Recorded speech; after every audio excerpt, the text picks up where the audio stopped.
Bienvenue sur Crimes Obscurs FR. Aujourd'hui, je vais vous raconter une histoire aussi étrange que vraie. Une histoire de disparition en mer, de mystères non résolus et de coïncidences troublantes. C'est le genre d'affaire qui donne froid dans le dos, non pas à cause de la violence ou du sang, mais parce qu'elle défie la logique et laisse derrière elle plus de questions que de réponses. Avant de plonger dans cette énigme maritime, abonnez-vous à Crimes Obscurs FR pour ne rater aucune de nos prochaines affaires mystérieuses. Ce soutien est essentiel pour faire vivre la chaîne. Tout commence en février 1979, sur l'île de Maui à Hawaï. Ce jour-là, 5 amis décident de profiter d'une journée ensoleillée pour aller pêcher. Il ne s'agit pas d'un voyage prévu de longue date, juste une idée lancée sur le moment.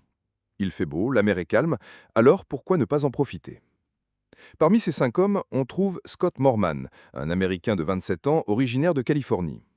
Après un divorce douloureux, il a choisi de s'installer à Maui pour refaire sa vie, loin du tumulte du continent. Scott est passionné par l'océan, il aime cette vie insulaire, simple et communautaire, et il commence à s'intégrer dans la culture locale. Ce jour-là, il accompagne Rolf Malikine, Peter Oncheta, Benjamin Kalama et Patrick Wessner. Tous jeunes, en bonne santé, bricoleurs et habitués de la mer.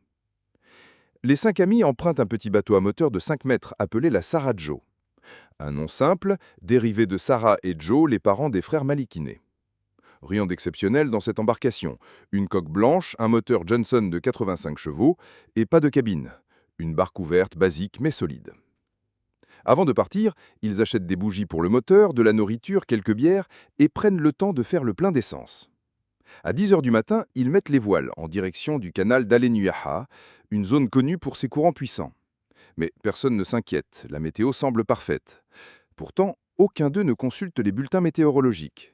À Hana, le petit village côtier d'où ils sont partis, la radio passe mal, la télévision est absente, et les habitants se fient surtout à leur instinct et à la couleur du ciel. Malheureusement, ce que personne n'a vu venir, c'est une dépression soudaine qui approche à grande vitesse. Vers midi, les vents se lèvent brusquement. Les pluies deviennent torrentielles et une tempête d'une rare violence s'abat sur Maui. Des vagues de 12 mètres balaient la mer, les pêcheurs rentrent précipitamment au port, tous sauf la Sarah Joe. À 17 h, la petite embarcation n'est toujours pas revenue. Les familles commencent à s'inquiéter. Le père de Peter Oncheta prend une embarcation pour partir à leur recherche, mais la mer est trop dangereuse. Les secours sont déclenchés. Un hélicoptère est envoyé, mais les conditions sont si extrêmes que la visibilité est quasi nulle.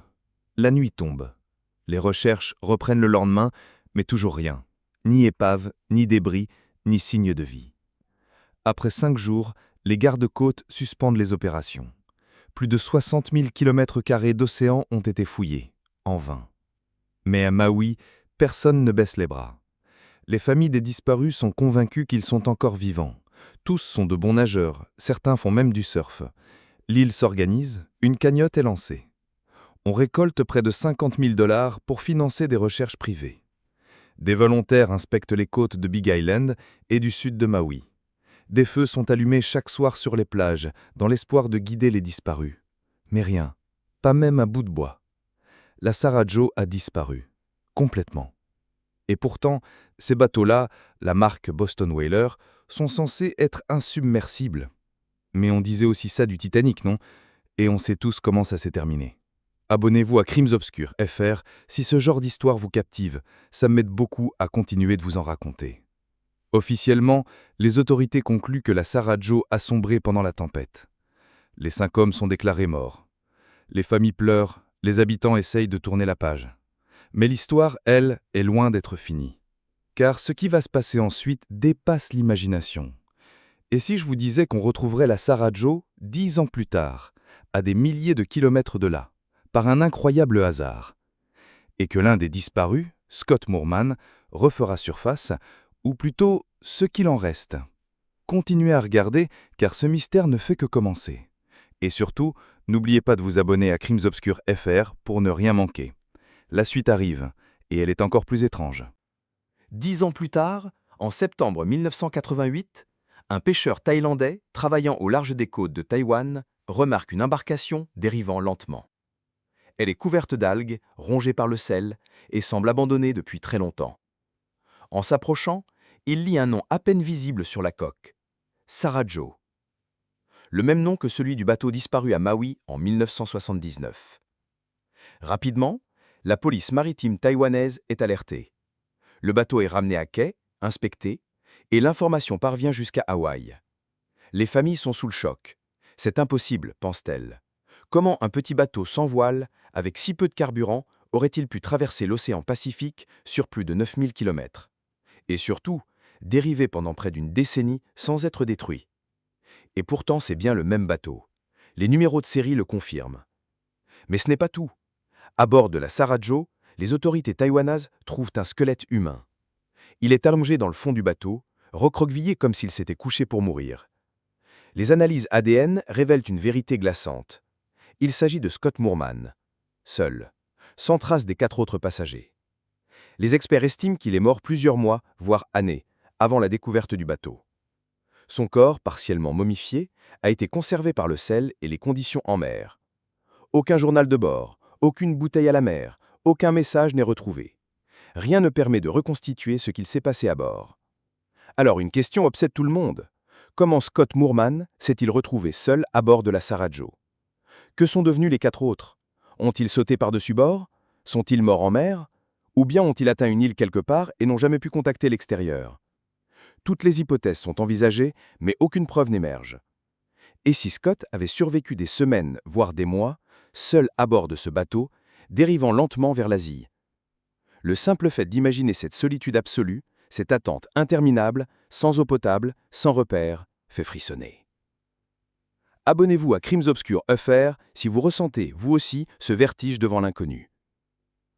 Certains pensent que la Sarajevo a été portée par les courants marins, dans ce qu'on appelle la gyre du Pacifique Nord, un immense tourbillon océanique capable de faire dériver des objets pendant des années.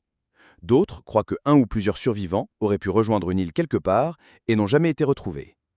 Une théorie affirme même que Scott aurait été abandonné ou laissé derrière, volontairement ou accidentellement, ce qui expliquerait sa solitude à bord. Mais là encore, ce ne sont que des suppositions.